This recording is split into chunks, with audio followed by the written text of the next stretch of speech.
I'm making this video today basically in response to a video that Shade Tree Surgeon made last week. The video is called Confessions of a Bully, and Shade Tree actually admitted to being a bully in high school.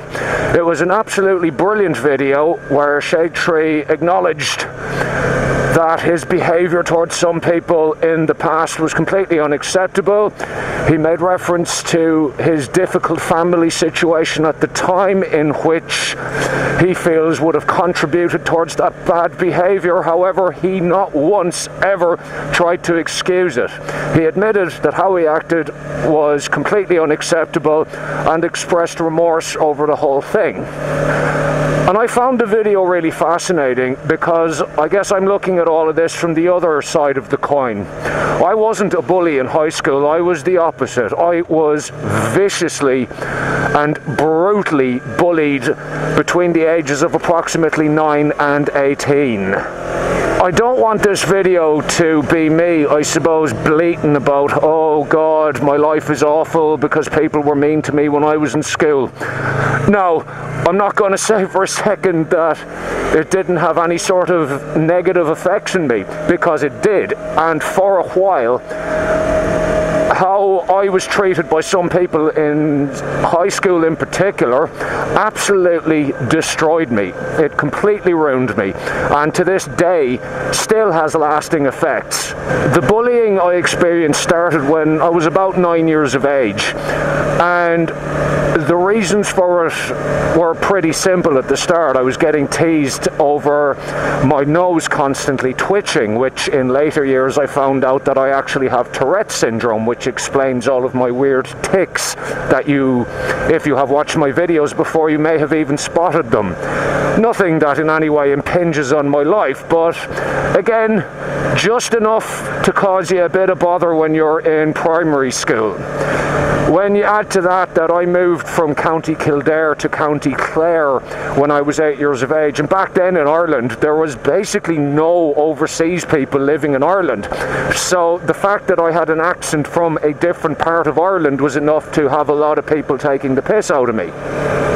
Now, that's kind of stuff that a lot of people have to deal with, and unfortunately, kids, being the shower of dickheads that they are going to make fun of what they perceive as differences. I'm not going to go into some big spiel over whether it's nature or nurture, whether it's learned behaviour or anything like that.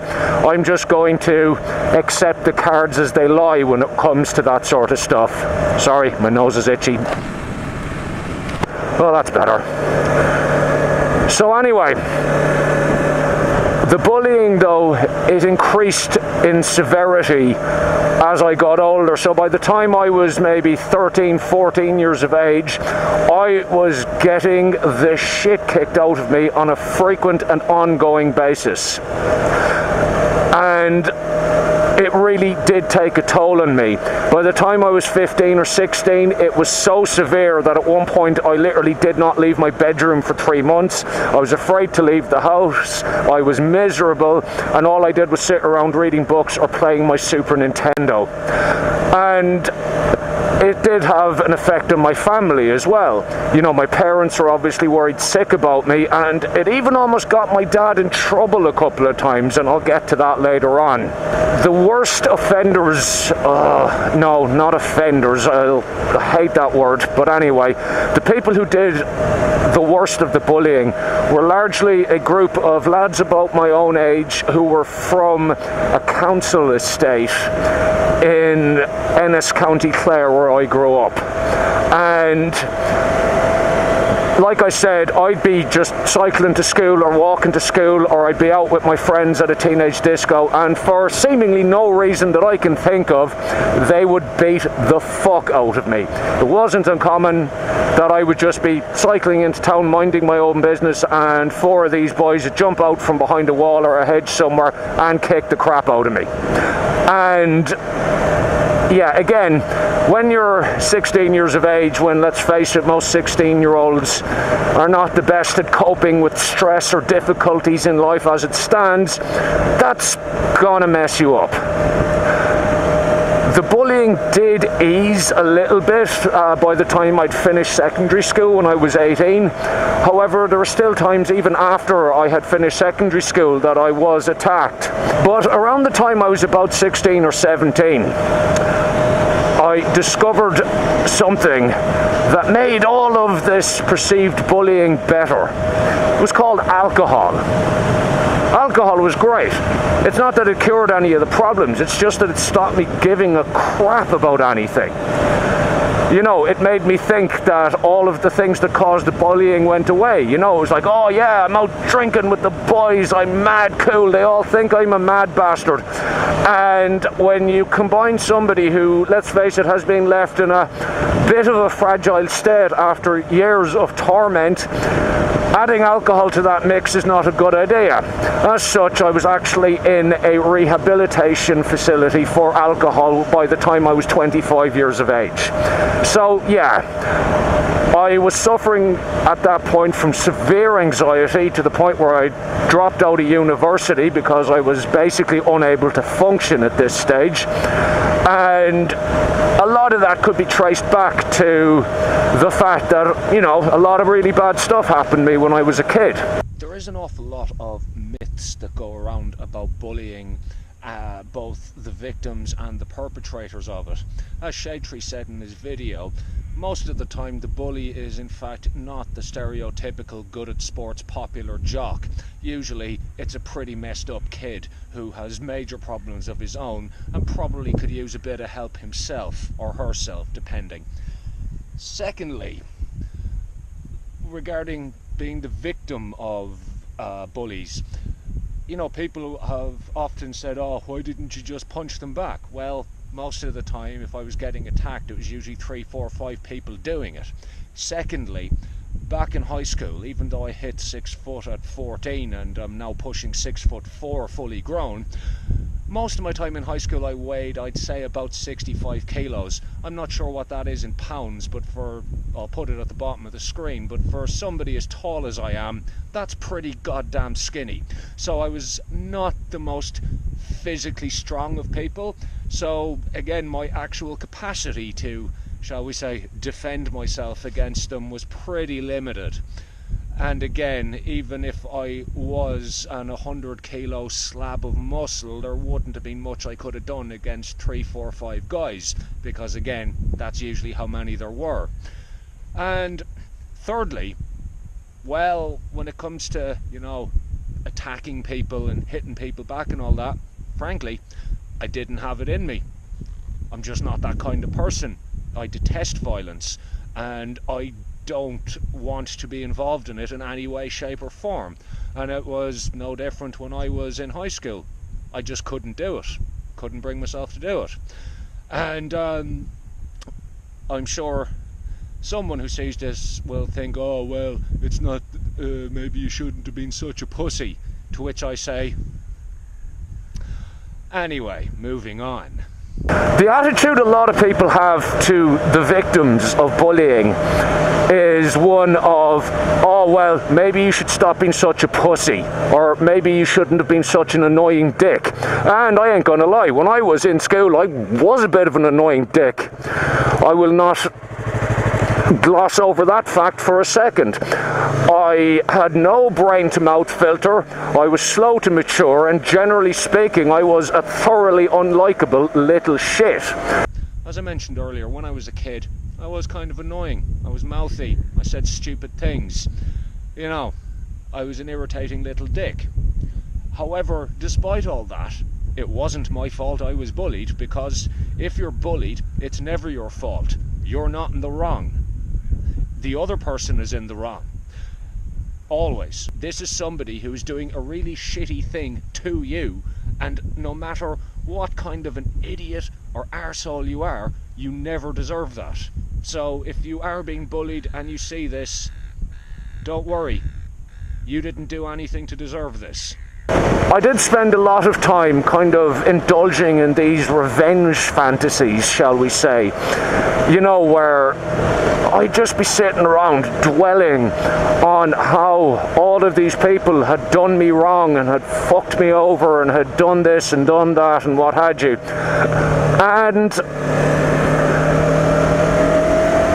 you know, and it just weirdly made everything worse. I spent my early 20s preoccupied with hating people, and that is not a healthy way to live your life, to put it mildly. The thing about wasting all that time and energy on hating people is that it means that they've won. You know, at the end of the day, their actions have caused you to spend all this time dwelling on stuff that they did to you, and that's a win. And if you ask me, that's worse than the beating. Frankly, I'd rather be punched in the face than have to put up with all of that crap inside my head again.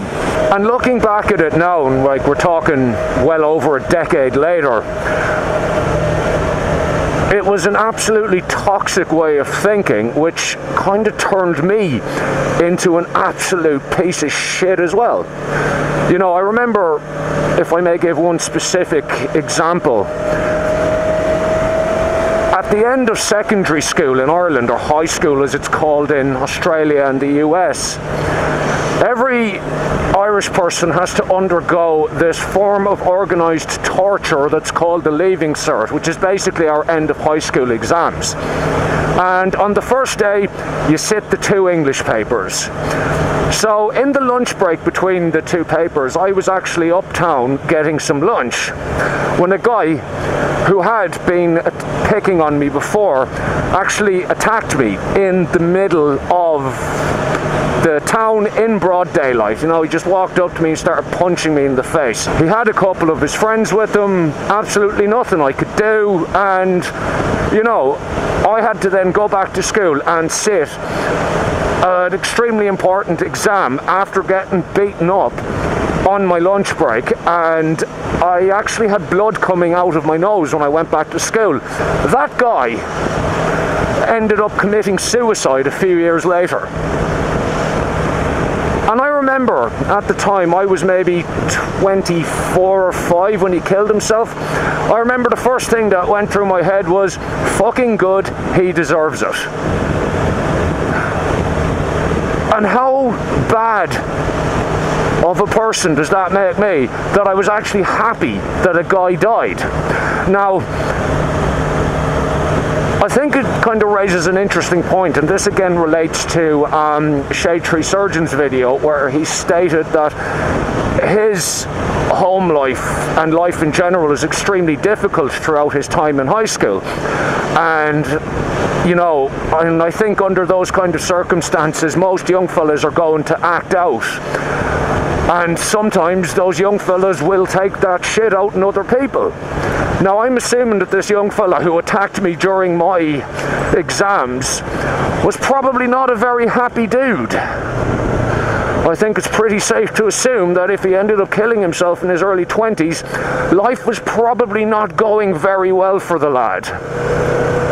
Now, that in no way, shape or form gives him any right to take it out on me. I did nothing to deserve that.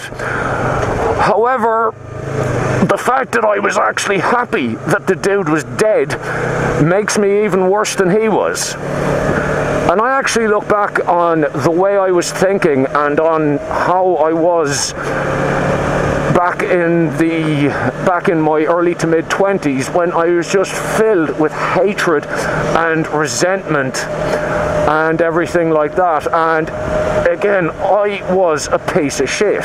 Like I said, it's well over a decade later, and when I went into alcohol rehab when I was 25 years of age, I really did get my life together quite well. I went back and I finished uni and moved to Australia, and you know, while my life is nothing special or nothing remarkable by any stretch of the imagination, I'm doing pretty good for myself. I will never complain about how my life is going now. Compared to the vast majority of people on this planet, I have it so unbelievably good. And when I did finish uni, I ended up working, without going into too much specifics, in a field which put me into contact with some of these boys who were bullying me and beating me and attacking me when I was in my teens. And it gave me a kind of a unique insight into what was maybe going through their heads at the time. And most of them, like I said, they grew up in a tough part of my hometown. Most of them came from broken families. Since we've all finished high school, most of them have struggled with drug addiction, mental illness. Some of them have been in and out of prison on numerous occasions, and some of them have even committed suicide. And I suppose that brings me to the point of this whole video, is that bullying is obviously an ongoing problem, and it has been a problem probably for as long as there has been people. Since people could string a sentence together, people have probably been bullying other people. And it's an obviously horrific state of affairs for any person to have to go through bullying. And like I said, it left me in a pretty awful state when I was in my early 20s and late teens. But it's weird that I guess have a bit of an insight into how those boys who were bullying me were feeling, and that compared to them, my life was relatively easy. Now, that does not in any way, shape or form excuse what any of those boys did to me, not even slightly. They acted absolutely appallingly, and what they did was both wrong and illegal. However, they had their problems too. And it's kind of strange that so many people will dismiss out of hand the problems that these people have. Because if you want to tackle the issue of bullying, and if you want to maybe fix this, you can't just address one part of it. Obviously, the victims need help, they need support, and as I often found was the case when I was in high school, the times I did report it to, say, teachers or the police, even on several occasions, nothing was done with it, and it was kind of almost as if I was the problem and not the people who were doing it. And I mentioned earlier that it caused problems for my family. Well, on one instance, my dad completely lost the rag after I'd been beaten up yet again, and he actually almost ended up getting arrested for going and, how do I put this, having a word with a few people who were involved in the bullying. And look, how messed up would that have been? You know, a guy defending his son who was being bullied in school and him getting in trouble for it. I think we'll all agree that that's kind of messed up. Whee! 45 horsepower of fury, people. Anyway, enough messing. On top of people actually taking the victims of bullying seriously and not actually acting as if they're just a nuisance or an inconvenience or just creating work for them, they also need to address the bullies themselves. Because I know from both first-hand experience and from coming into contact with them professionally in my adult life, that the vast majority of these boys, they're not very happy people. I think logic would suggest that if you want to fix something that's broken, you can't just focus on one part. You have to address everything. You have to fix the whole thing.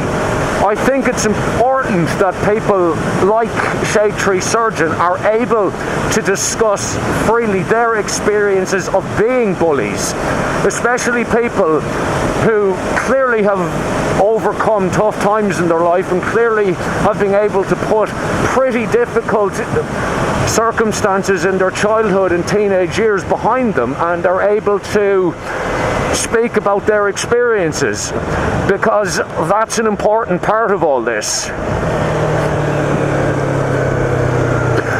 Now, I'm doing pretty well these days, as I've said earlier, and again, my life is absolutely amazing. I've just spent the last couple of months jobless, traveling a foreign country, and now I'm back here just riding around on my motorcycle, indulging in my extremely expensive hobby, not a care in the world. I know that the boys who were picking on me in high school, the majority of them aren't doing so good. And, well, I know my YouTube channel is tiny and it's highly unlikely that any of these boys are ever going to see it. But in the event that they do, I forgive you, and I sincerely hope that life is going as well as could be expected for you, and I hope that you're all okay. And I really mean that. Good luck.